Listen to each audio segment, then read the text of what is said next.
Hi guys, welcome back to my YouTube channel. हमने पढ़े थे जालोर के चौहान, फिर हमने पढ़े रणथंभौर के चौहान, वो कंप्लीट हो गए। आज हम पढ़ेंगे अजमेर या सांबर के चौहान।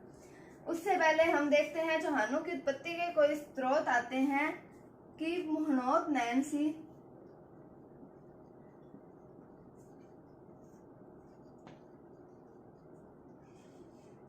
चंद्रबरदई और सूर्यमल मिश्रण।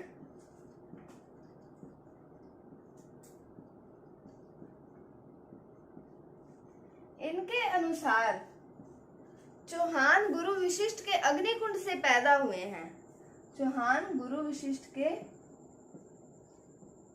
अग्निकुंड से पैदा हुए हैं।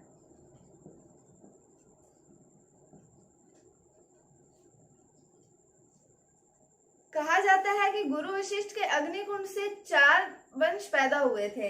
एक तो प्रतिहार,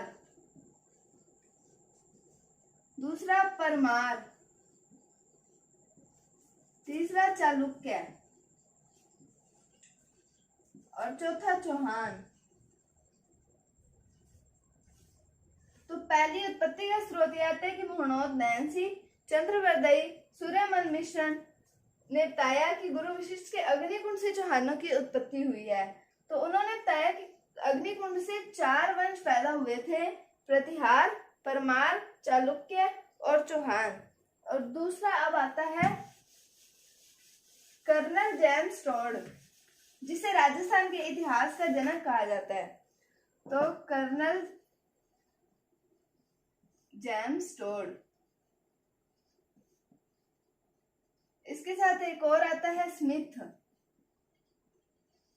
और एक आता है कुक।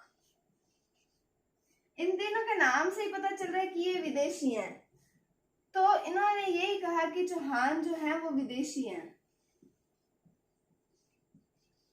तो दूसरा ये हो गया कि कर्नल जेम्स टोड, स्मिथ और कुक के अनुसार चौहान विदेशी हैं। उसके बाद में तीसरा आता है बिजोलिया शिलालेख।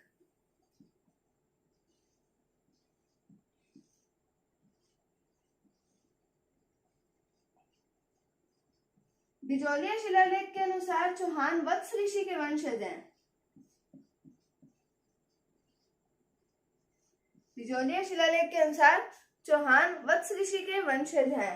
उसके बाद आता है हमीर महाकाव्य, हमीर रासो, हमीर महाकाव्य,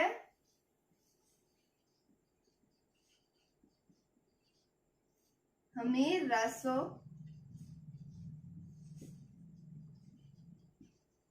और डॉक्टर गौरी शंकर हीराचंद ओझा।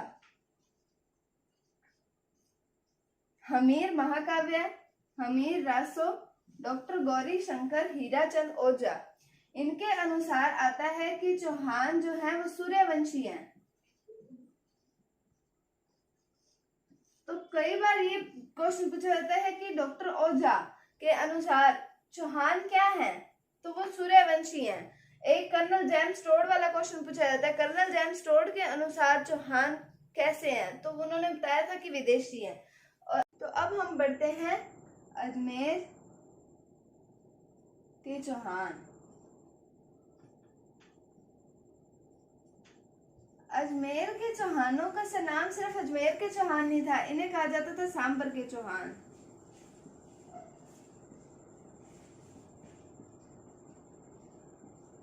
पादलक्ष के चौहान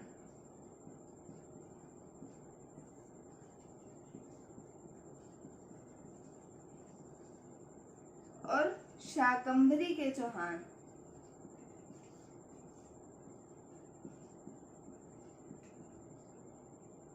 तो अजमेर के चौहानों के क्या नाम आते हैं? सांबर के चौहान, पादलक्ष के चौहान और शाकंभरी के चौहान। और उसके बाद देखते हैं कि अजमेर के चौहानों की कुल देवी का नाम आता है शाकंभरी माता। अजमेर के चौहानों की कुल देवी का क्या नाम है? शाकंभरी माता।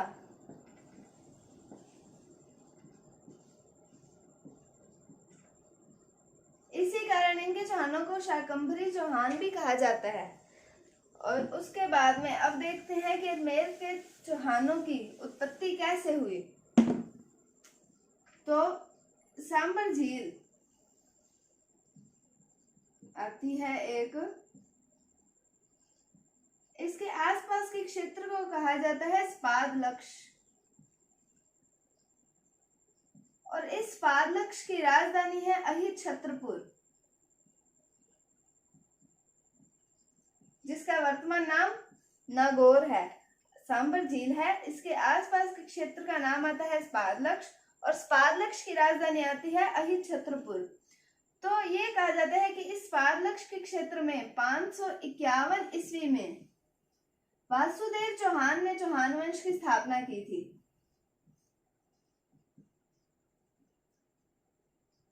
स्पादलक्ष के क्षेत्र में 551 ईस्वी में वासुदेव चौहान ने चौहान वंश की स्थापना की थी। और एक ये भी आता है कि सांबर झील का निर्माण भी वासुदेव चौहान ने करवाया था और वो भी 551 ईस्वी में करवाया था। ये आता है बिजोलिया शिलालेख के अनुसार।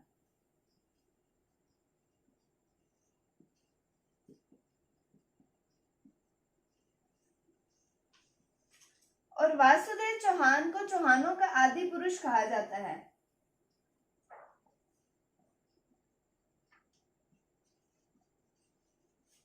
तो ये क्वेश्चन भी कई बार आता है कि चौहानों का आदि पुरुष किसे कहा जाता है, तो वो वासुदेव चौहान को कहा जाता है।